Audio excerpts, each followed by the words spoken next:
할렐루야, 반갑습니다. 제가 두세 사람만 이제 데리고 말씀을 전하다가 여기 많이 또 오랜만에 서니까요, 감회가 새롭습니다. 그리고 제가 느껴본 결과 한 사람하고 예배 드리는 거하고 두 사람, 거기에 또 한 사람씩 계속 붙을 때마다요, 엄청난 그 하나님의 은혜들이 있더라고요. 그래서 여기에 지금 부흥사님들 아니십니까?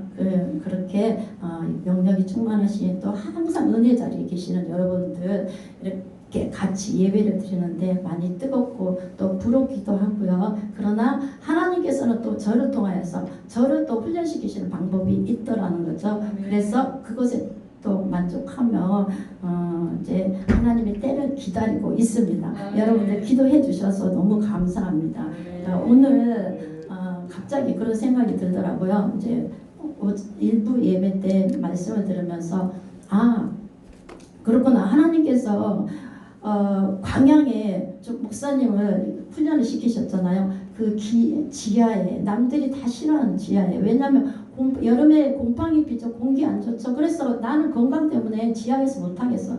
그런데요, 그건 배부른 소리고 정말 지하에 좋은 점이 많아요. 부르짖어 기도할 수 있고 아무것도 터치를 받지 않습니다. 물론 환경은 그다지 좋지 않아요. 아니, 우리가 하루 이틀 더 살면 뭐 하겠습니까? 그냥 하나님의 임재에 계시는 그 성전에서 마음껏 하나님과 교제하며 부르짖어, 그거 얼마나 행복한 일입니까? 그래서 하루 이틀 더 사는 건 상관이 없습니다. 그래서 오늘 십자가 외에는 자랑할 게 없고요. 그리고 목사님을 5년 동안 지하에서 밤마다 기도하셨다고 했습니다. 그럼 재단에서 기도를 하시고 그게 이제 하나님의 때가 되니까 이 부산으로 보내주셔서 기도회, 사람들을 모아서 기도회를 하시고 지금 4년이 지나가고 있지 않습니까? 그런데 아까 오합지졸이라고 했잖아요. 처음에 저도 오합지졸이었고 우리 다 그렇게 시작을 했습니다. 근데요, 스스로도 다 알아요. 내가 이만큼 변화되어졌고 성장해 가고 있다는 걸 느낍니다. 그리고 옆에 사람들이 느껴요. 여러분, 그게요, 성화되어져 가는 과정이에요. 하나님은 우리 인생에 시련을 허락하시고 광야에 밀어 넣으셔서 훈련을 시키시는데 훈련 안 받고 병사가 되어지고 군사가 되어지고 뭐 되지는 않잖아요. 그래서 하나님이 되게 하나님이 쓰실 종들은요, 정말 광야에서 훈련을 빡세게 시킵니다. 그래서 각자의 그 고난과 인생의 시련과 고난 속에서 다듬어가고 계시는 과정이 있습니다. 그래서 어떤 사람은 인생의 광야에서 초등학교 졸업하고 그냥 인생 끝나다 가는 사람 있고, 중학생 수준, 고등학생 수준, 어떤 사람은 야, 너는 대학까지 가야 돼. 하나님이 그렇게 하셔서 인생의 크나큰 시련으로 허락하시는 거예요. 거기서 네가 살아내봐, 이겨내봐. 왜요? 구원은 출애굽을 하나님께서 시켜주셨어요. 그런데 이 구원도 마찬가지로 하나님의 은혜입니다. 전적인 하나님의 은혜입니다. 그런데 그 나머지는 뭐예요? 광야에 이스라엘 백성을 딱 넣으시고 거기서 너희들이 살아내라는 거죠. 대신에 하나님께서 먹을 거 입을 거 다 책임져 주신다. 그런데 거기서 너희들은 믿음의 훈련, 그런 것들을 기본적인 하나님을 섬기는 방법들을 배워라. 아까 성막을 지어서 하나님을 만나고 하나님의 뜻대로 살게 하기 위해서 하셨잖아요. 근데 신약에서는 우리에게도 마찬가지로 인생의 광야를 통하여서 우리를 단련시키시고 훈련시키십니다. 각자의 훈련 과정은 다 달라요. 그러나 여러분, 여기 계신 여러분들은 아마 대학교 다니는 수준인 것 같습니다. 그런데 여기서 멈출 것이 아니라 더 나가서 박사 학위를 받아야 되겠죠. 그래서 목사님 얘기하다 말았는데 이제 그 하나님의 때가 돼서 이쪽에 보내주시고 기도를 통하여서 이렇게 훈련을 시키시고 사실은 많이 자라났습니다. 저희들이 보나 또 각자의 생각으로도 많이 자라났고요. 또 기대가 되어집니다. 그래서 하나님은 계속해서 다시 세움을 세우시고 이제 동서남북으로 퍼져서 나가게 하시잖아요. 그런데 이렇게 잘 나갈 때 주님이 뭐라고 하십니까? 잘 나갈 때 넘어질까 조심하라. 높아질 때 낮아질까 조심하라잖아요. 그러니까 한 번 또 다지고 넘어가자는 거죠. 그래서 오늘 주님의 임재하심 안에 우리가 어떤 예배를 드리고 있는지, 아까 일부 예배 때 말씀을 계속 하셨는데 이게 말씀이 이렇게 매치 동일하게 이제 연결이 되더라고요.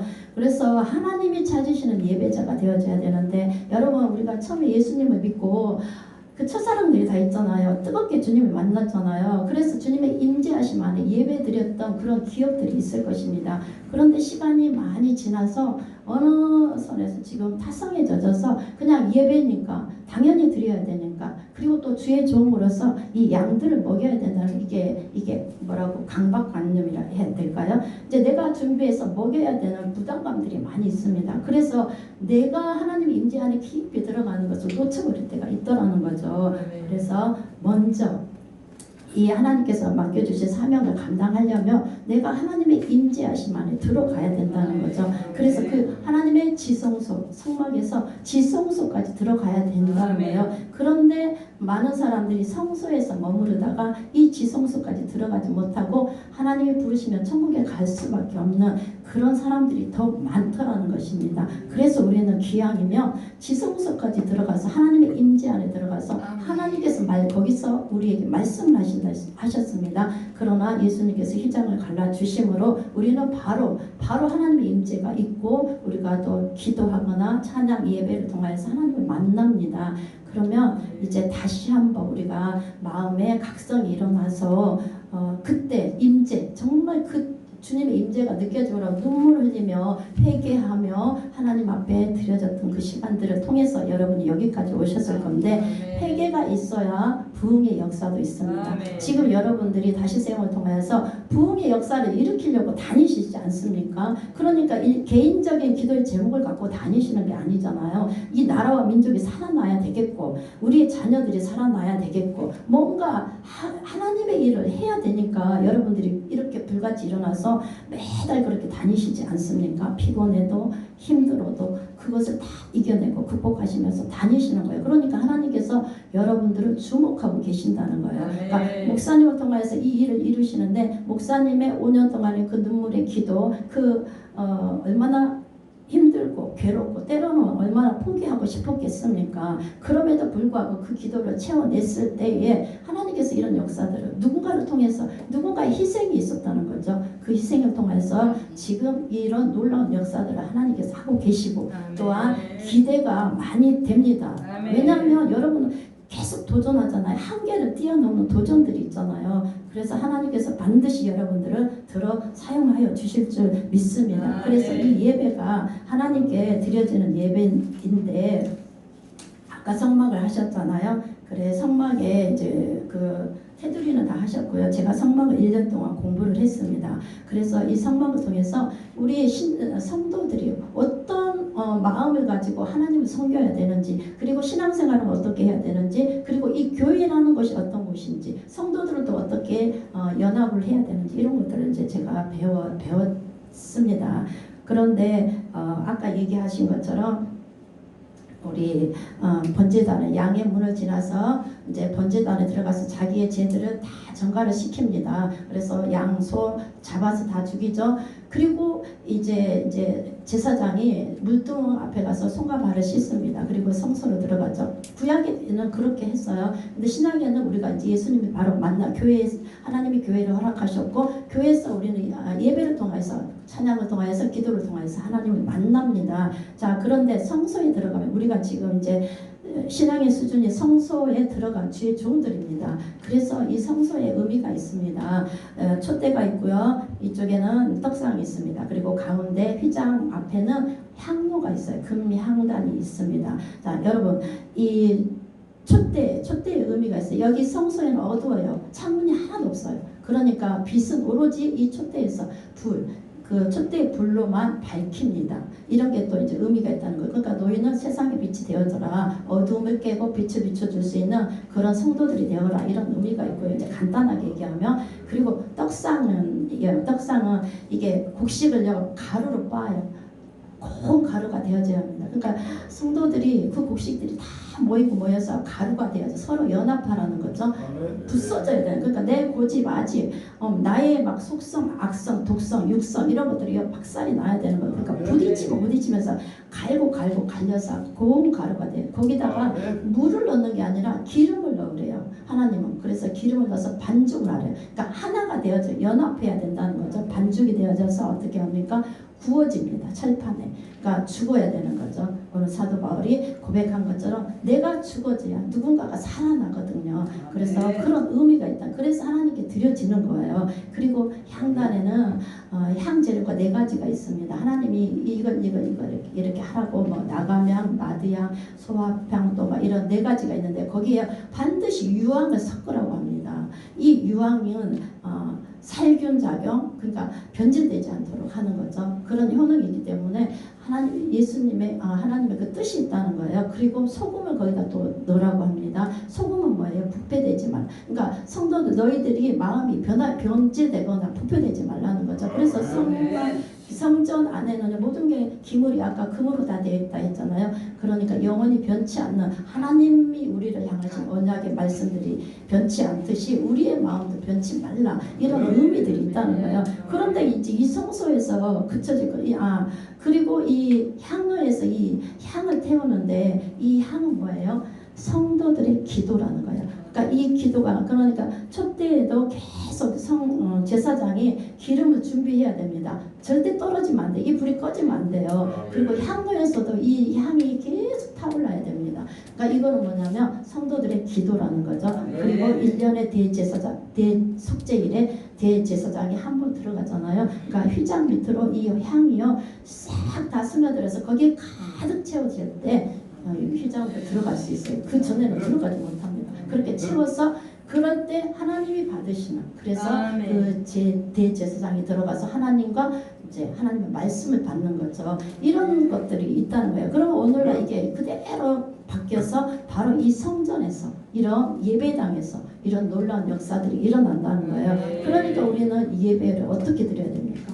아니 지금 남이 어떻게 드려도 상관하지 마세요. 너나 잘하세요. 이거 아닙니까? 그러니까 자꾸 쳐다보지 말고 집중하라는 거예요. 말씀에 집중해서 아멘. 아멘도 아까 강사 목사님 얘기하신 것처럼 그냥 건성으로 입에서 나온다고 내가 저거 아는 말씀이니까 그냥 습관처럼 아멘 할렐루야 이거 절대 하지 말라는 거예요. 왜냐면 아멘은 우리의 고백이잖아요. 맞습니다. 네 그렇게 되기를 원합니다. 이런 게 있는데 내 마음을 담아서 정말 이 속에서 아멘 하고 끌어올라와서 하고 할렐루야 하나님 영광 올려드립니다. 아무 때나 할렐루야가 아니잖아요. 하나님께 정말 이 내 상태가 아니면 내 환경이 내 생활이 하나님께 할렐루야를 영광 올려드릴 수 있는 거냐 이것도 돌아보면서 우리가 잘 생각해서 하시는 게 맞다는 것입니다. 이렇게 하나님께서 우리가 이제 지금 성소에서 하나님께 막 예배를 드리는데 하나님은요 더 나가서 지성소 하나님의 임재가 있는 가장 깊은 곳까지 하나님의 권능이 체험되어지는 그런 곳까지 들어올 수 있는 예배를 드리라고 저희들에게 말씀을 하시는 것입니다. 자, 그러면 하나님의 권능이 체험되어지는 순간은 어떤 일이 일어나겠습니까? 그러면 회개의 역사가 일어납니다. 여러분, 나는 너무나 거룩하게 살아서 나는 회개할 게 없어. 아까 그 말씀이 있었잖아요. 의인은 없나니 하나도 없다. 우리 생각으로 지은 죄, 손과 발로 지은 죄, 막 마음으로 지은 죄 너무 많잖아요. 그래서 예수님이 그 십자가에서 가시 면류관 쓰시고 또 손과 발에 못이 박혀서 피 흘리시고 옆구리에 창이 찔림으로 물과 피를 쏟아주신 의미가 있다는 거예요. 그런데 우리는 뭐예요? 그러면 하나님께 나와서 회개해야 되겠죠. 나의 미움, 다툼, 시기질도 여러 가지 감정들이 있습니다. 그런 것들을 처리하고 나서 하나님께 예배를 드릴 때 하나님의 임재가 느껴진다는 거예요. 그러면 그걸 어떻게 처리합니까? 예수 그리스도의 보혈에 복력 의지하여서 우리는 기도하면서 나간다는 거죠. 이런 예배를 우리가 드려야 된다는 거예요. 그런데 그렇게 할 때 뭐예요? 그러니까 하나님의 임재가 있으면 하나님의 권능이 임하면 뭐예요? 반드시 회개의 역사가 일어난다는 것입니다. 그래서 우리 한국교회가 이제 우리의 수준은요, 우리 가정 문제가 아니에요. 우리 자녀들이 잘 먹고 잘 사는 거 이거 원하는 거 아니에요. 그런 거는 하나님이 다 주신대요. 마태복음 7장에 말씀하시잖아요. 그런 것은 이방인들이 구하는 거다. 너희들에게 필요한 거 내가 다 알고 있어. 다 줄 거야. 그러니까 너희는 먼저 그 나라와 의를 구하라. 이렇게 말씀을 하시잖아요. 그러니까 우리는 뭐예요? 이 나라와 민족 위해서 기도하고 또 열방을 보고 기도해야 된다는 그런 수준에까지 자라나야 된다는 거죠. 그래서 하나님께서 오늘 우리에게 계속해서 훈련을 시키시고 이끌어가고 계시는 줄 믿습니다.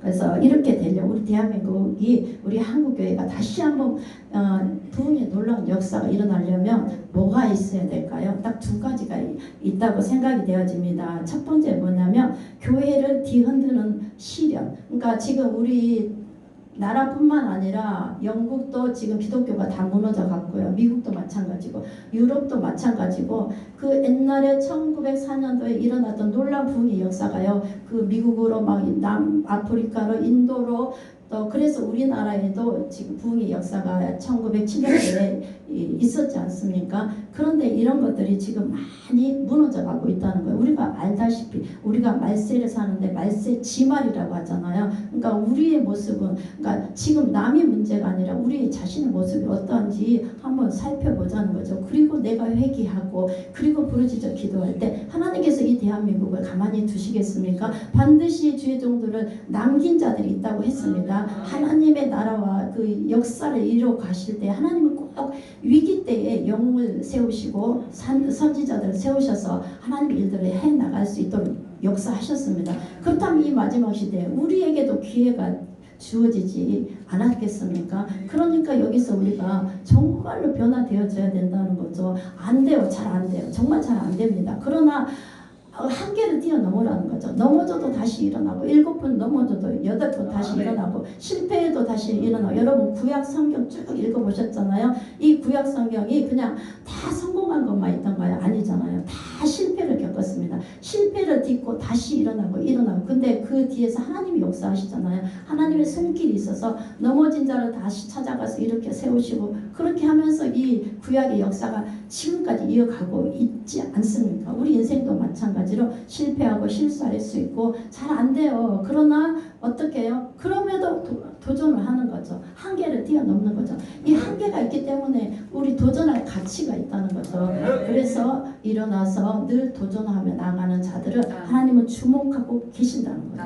그래서 소망이 있다는 것입니다. 그래서 이런 시련이 있으면 정금 같은 기도하는 자 그런 자들이 정금 같은 믿음의 백성들이 일어날 줄 믿습니다. 그래서 하나님께서 그것을 하시는데 거기에는 많은 상처와 아픔이 따른다는 거죠. 왜냐하면 뭐 우리가 코로나를 통해서 많은 사람들이 죽었잖아요. 또 우리 뭐 옛날에 흑사병을 통해서 흑사병이 막 그 지역에 3분의 1을 다 죽였대요. 그럴 때 종교 지도자들이 각성이 일어난 거예요. 이래갖고 안 되겠다. 우리 힘으로는 불가항력이다. 그래서 그들이 모여서 우리가 기도하자. 하나님께 이제 매달려보자 해가지고 그때 흑사병이 멈추면서 이제 흑사병이 마무리가 됐다 하는 그런 이야기를 들었습니다. 마찬가지예요. 우리도 오늘날도 마찬가지라는 거죠. 그래서 그런 시련을 통해서 다시 한번 그 믿음, 하나님을 향한 그 갈망하는 사람들을 통하여서 이런 역사들이 다시 일어날 줄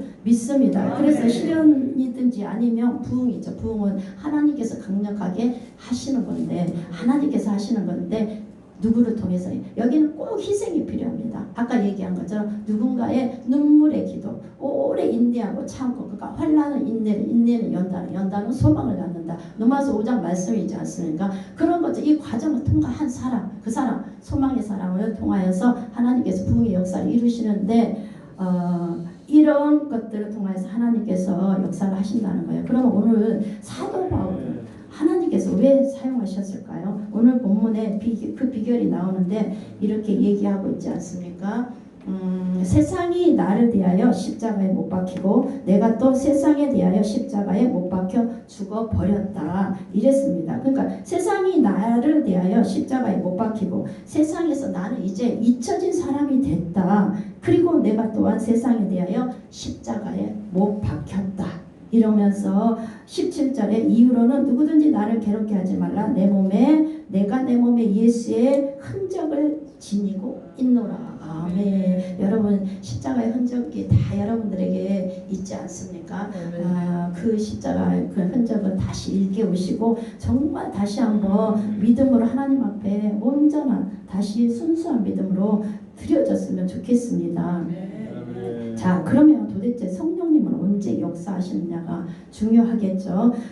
그것은 오늘 사도 바울의 고백처럼 우리가 세상에 대하여 죽을 때 그리고 내 자신에 대하여 죽을 때, 그게 바로 성령님이 역사하시는 때라는 겁니다. 그러니까 내 자아가 산산이 부서지고 깨어질 때, 그때가 하나님이 일하실 때라는 거예요. 지금으로부터 120년 전에 영국의 그때는 죄로 얼룩져 있고 절망이 덮여 있었을 때 한 젊은이가 이제 성령의 불을 받았습니다. 그래가지고 이 사람이 성령의 불을 받아서 1904년도에 놀라운 부흥의 역사를 일으키기 시작합니다.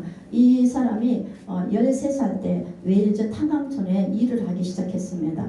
그 당시에는 너무 절망스럽고 암울한 시기였기 때문에 이 어린 아이가 일을 해야 됐어요. 그래서 그 일을 하면서 하나님 저에게 성령의 충만함을 주시옵소서, 이런 기도의 제목이 있었는데 바로 옆 마을에 날마다 기도회가 있다는 소문을 들었습니다. 그래서 이 어린 꼬마가 날마다 이제 그 기도회를 참석을 하는 거예요. 장장 무려 10년 동안을 빠지지 않고 한결같이 그 기도회를 참석하게 됩니다. 그러고 나서 이제 신학생이 되었어요. 그럴 때 어느 새벽에 하나님께 기도하는데 성령의 불이 임한 거예요.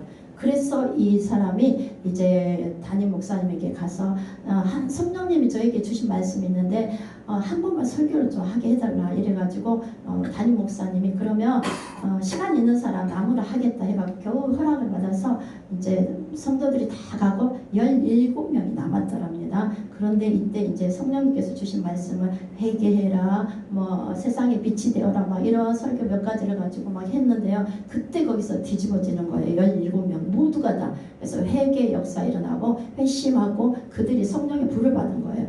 그러고 나니까 이들이요 너무 좋으니까 전도사님 우리 내일 계속 우리 이 기도회 해요 해가지고 했는데 3개월 만에요 37,000명이 거기에서 회심의 역사가 그냥 교회 왔다 간 게 아니라 거기서 뒤집어진 역사가 일어났답니다. 그리고 5개월 만에 10만 명, 그 전에 10만 명을 너에게 주겠다고 환상을 보여주셨대요. 그런데 정말 5개월 만에 10만 명이 회개하고 뒤집어지고 돌아오는 역사가 일어났다고 합니다. 그 웨일즈 그 시골 마을에 그 동네 지역에 인구가 100만 명이었는데요. 10분의 1이 돌아온 거예요. 그러니까 이 마을이 어떻게 되겠습니까? 그러니까 성령의 역사는요 반드시 성령의 열매가 열려집니다. 그래서 범죄율이 탁 떨어지고요. 술집이 문을 닫기 시작하고요. 길거리 다니면서 사람들이 막 찬양을 부르고요. 그 재판을 하는 이게 기록이 남아있더라고요. 재판하는데 재판장이 재판하다가 성령이 임하니까 피고를 위해서 막 기도를 하게 되는 거예요. 그러니까는 그 사람이 회개하고 거기서 뒤집어지고 예수님을 믿었다는 그 재판 그거에서 모인 모든 사람이 예수님을 믿게 됐답니다. 이런 역사들이 막 일어났대요. 그런데 우리나라는 그런 다른 나라는 지금 그렇다. 그래서 막 미국, 유럽 이쪽으로 다 지금 부흥의 역사가 불같이 일어났다고 합니다. 그런데 우리나라는요. 1903년도에 선교사님들이 우리나라 와가지고 너무 굶어지잖아요. 안 믿잖아요. 그러니까 너무 가슴이 아파하고 하나님 이 나라를 살려주옵소서, 이 나라를 부흥시켜 주옵소서 하면서 3년 동안을 한결같이 기도를 했답니다. 그리고 이제 부흥 집회가 14일 동안 있었는데 13일까지도 아무 일이 안 일어났다요. 그런데 14일 만에 마지막에 목사님이 설교를 하시고 그리고 이제 길선주 장로님이 그때 목사 안수 받기 전인데 이제 그것을 남겨놓고 이제 장로님한테 잠깐 말씀을 전하라고 했다고 합니다. 그때 그 장로님이 성령의 불을 받아서 회개의 역사가 일어났죠. 그래서 친구가 그 재산을 자기한테 우리 가족들 돌봐달라 그러면서 맡겨줬는데 그 100만 불을 자기가 사치를 한 거예요. 그게 회개 이제 역사가 일어난 거죠. 그래서 그걸 고백하면서 거기서 모인 모든 사람들이 회개를 했다는 겁니다.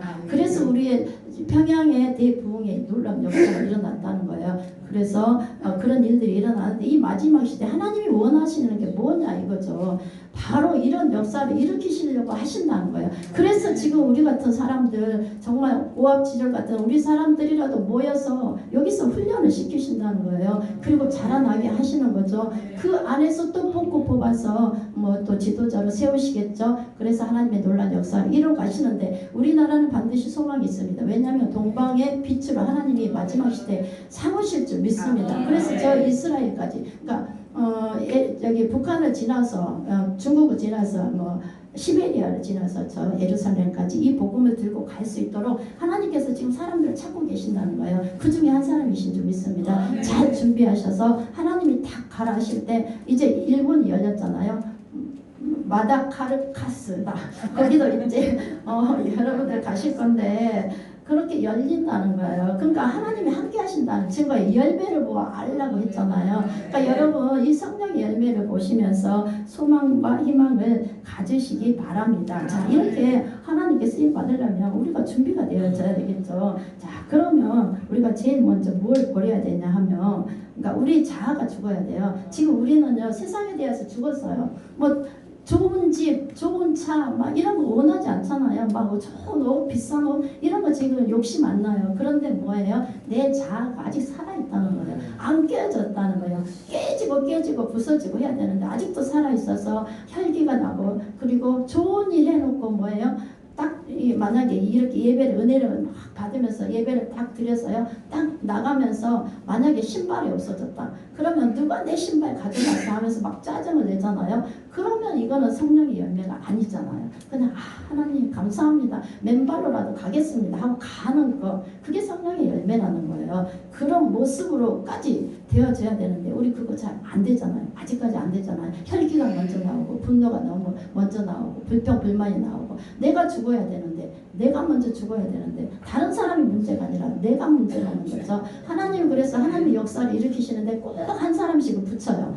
정말 힘들게 하는 사람 붙입니다. 그래서 죽어라고 하나님 나 저 사람 때문에 못 살겠어요. 나는 저 사람만 아니요. 나는 진짜 잘할 것 같아요. 하는데 아니라는 거죠. 어쨌든 너무 힘듭니다. 그 문제까지도 통과를 해야 되는데 그때가 언제냐. 내가 죽어야 된다는 거죠. 나를 다 비워버릴 때 그런 역사들이 일어난다는 것입니다. 그래서 우리가 무엇을 죽여야 되느냐. 첫 번째 세상 염려와 미련이라는 거죠. 그래서 먼저 그 나라와 그 의를 구하라 이렇게 말씀하시잖아요. 이게 비밀이라는 거예요. 그러니까 하나님 앞에 아직도 초등학교 수준처럼 이거 주세요 저거 주세요 막 먹을 거 입을 거 우리의 자식 우리의 가정 막 이런 거 구하지 말라. 이 잡다한 거 구하지 말라는 거예요. 하나님께 뭘 구하냐. 먼저 그 나라와 그 의를 구하라는 거예요. 그러면서 너희들은 믿음을 가져야 된다. 나를 향한 갈망이 있어야 된다. 이렇게 말씀하시는 거예요. 그러면서 염려하지 말래요. 다 주신대요. 그냥 알아서 알고 계시대요. 너한테 필요한 거 내가 알아. 우리 솔직히 이제 목회를 하다 보니까 그런 거 많이 느끼잖아요. 나는 이 문제가 큰일 났다 싶은데 어떻게 하나님이 이상한 방법으로 여러 가지 방법으로 지나가게 하셨잖아요. 그래서 한 번도 안 굶으셨잖아요. 그죠? 그리고 카드값 다 해결하면서 나가시잖아요. 우리 그렇게 하나님이 아신다는 거예요. 희한한 방법으로 하나님이 역사하신다는 것입니다. 그러니까 염려하지 말래요. 그리고 두 번째, 자랑하지 말랍니다. 우리가 교회 생활 하는데 나를 통해서 어떤 하나님의 역사들이 일어나요. 그런데 이제 그 공로가요. 내가 했는데 다른 사람에게 그 공로가 돌아가요. 그래서 그 사람이 막 칭찬을 받고 있어요. 그러면 우리의 마음에 뭐예요? 섭섭하죠. 그리고 이 인정 욕구가 우리에게는 있어요. 그래서 저건 내가 했는데 가서 얘기하고 싶은 거예요. 그런데 그렇게 하지 말라는 거예요. 그냥 하나님만 알아주시면 된다. 그러면서 그냥 내려놓으라는 거예요. 그런 자랑 하지 말라는 거죠. 그리고 세 번째는 뭘 죽여야 되냐. 이게 정말 어렵다는 것입니다. 억울할 때 분내지 말아야 된다. 우리 억울한 일 많이 당해요. 왜냐하면 우리가 서로 똑같은 성향을 갖고 있지 않고 또 신앙 수준도 다르고요. 다 다릅니다. 그러니까 나와 틀린 게 아니라 다른 거예요. 그런데 우리는 자꾸 틀리다고 생각을 하니까 섭섭하고 짜증나고 분나고 그러니까 자기도 모르게 혈기가 확 올라오는 거예요. 그러니까는 분쟁이 생긴다는 것입니다. 자, 그럴 때 분내지 말아야 된다는 것입니다. 그래서 남들한테 우리가 무시당하고 모욕당하고 자존심이 상했을 때 우리의 자아에 충격이 가해집니다. 그래서 이것을 몇 번 겪어보니까요. 이거 별거 아니다. 이런 생각이 들더라고요. 근데 처음에 당하면 엄청나게 억울합니다. 하나님 나 너무 억울해서 나는 못 견디겠어요. 나 가서 얘기할 거예요. 막 이렇게 하는데 하나님 뭐라 그래. 야 너는 그게 그렇게 억울하냐? 그러면서 야 나는 십자가에서 그 모진 고통을 너를 위해서 다 당했는데 너는 그게 그렇게 억울하냐? 이러면 우리 뭐예요? 아 그래요, 맞아요, 주님 죄송합니다 하면서 울면서 또 내려놓잖아요. 그런 과정들을 우리가 겪게 됩니다.